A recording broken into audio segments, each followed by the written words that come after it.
mos reagimi institucional, faktikisht i organeve kompetente, sigur po e normalizohen një situatë, një fenomen të tillë. Konsiderohet që po normalizohet? Konsideroj që po normalizohet, shikoni, me mos reagim institucional nuk them që me mos arrestim të tyre ose me mos trajtim të rastit, mirë po kjo është vetë se kur ndodh rasti, ne duhet i paraprim, pra institucionet tona nuk kanë bërë ende një hulumtim të gjerë sepse rastet po ndodhin ose nuk kanë marrë grupe ekspertësh. Në rregull, nëse Kosova nuk ka psikolog të zot, nëse konsiderojnë ata që ne nuk kemi të zot, nëse konsiderojnë ata që ne nuk kemi një ori për këtë fusha, le të marrin edhe nga jashtë, vetëm le të përmirësohet gjendja. Pra, unë mendoj që Kosova nuk ka interes të vërtet ose institucional rreth zhvillimit të mirëfillt të fëmijëve. Nuk mjafton të arrestohen fëmijët ose personat pasi që të ketë dhunë, duhet të ketë një hulumtim, një studim shkencor i cili në tregon se pse këto ngjarje po ndodhin. Ne mund të përmendim tani, kolegu përmendi disa faktorë dhe unë mund të përmend disa faktorë, mirë po këta janë përgjithshëm ne në aspektin kulturor duhet të përmendim sakt çka kulturës tonë, çka e ka sjellë deri këtu, a është lufta në cilën kemi kaluar, a është stili i prindrimit, siç e tha kolegu, a janë, domethënë, a është gjenetika, çka ka ndodhur në ambientet tona të cilat, domethënë, kemi normalizuar dhunën dhe shprehjen e dhunës.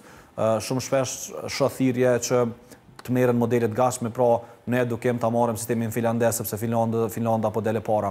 Ne duhet të marrim diçka për kulturën tonë, nuk duhet të marrim sisteme të cilat janë të gatshme nga një shtet ose një popull tjetër, ta vendosim krye këput në vendin tonë, sepse kjo kulturalisht neve nuk na përshtatet. Ne duhet bëjmë hulumtim, studim për popullatën tonë, të shohim çka i përshtatet kësaj popullate. Dhe besoni që edhe nëse e menojnë në aspektin ekonomik, më e lirë ju del ta bëjnë një fushat, një kampanjë, një studim i cili mund ta ketë një kosto dhe pastaj nuk kemi nevojë që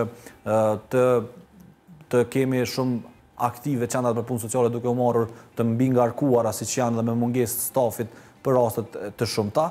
Pra mendoj që ne vetëm presim të ndodhin rastet dhe pastaj reagimi institucional bëhet sa përsye faqe, ndonjëherë nëse nuk ka presion mediatik nuk bëhet fare, ndonjëherë nëse nuk ka presion social nuk bëhet fare. Është për të ardhur keq shumica e ndoshta mos them arrestimeve, por shumica e institucioneve vijnë në lëvizje kur populli po reagon në rrjetet sociale ose mediat po reagojnë duke duke bërë një presion social dhe kjo është për të ardhur keq. Puna institucionale nuk është një 8 orësh me shku dhe me qëndru atë, është përgjithësia së cilit rritja e fëmijëve sigurt e brezave tanë. Mirë po, fatkeqësisht unë mendoj që nëse në një shtet ne jemi një popullat sa një qytet i huaj mund të ketë turist. Pra 1.500.000 ka qytete në botë që i kanë 4 milion turist në ditë, edhe i menaxhojnë mjaftueshëm siç duhet. Ne jemi popullat dhe nuk arrim ta menaxhojmë situatën. Mendoj që kemi kapacitete njerëzore, ka studiues të Kosovës që kanë studiu jashtë vendeve, ka që kanë studiu edhe në Kosovë, cilët janë mjaft të zot dhe janë konkurrent në global për shkencën. Mirë po, këta nuk angazhohen. A ka kapacitet? Besoj që Kosova ka kapacitet intelektual, individual ka mjaft. Mungon një strukturim i tyre, mungon një institucion i cili do i bëjë të ftesë, i thret, dhe bën një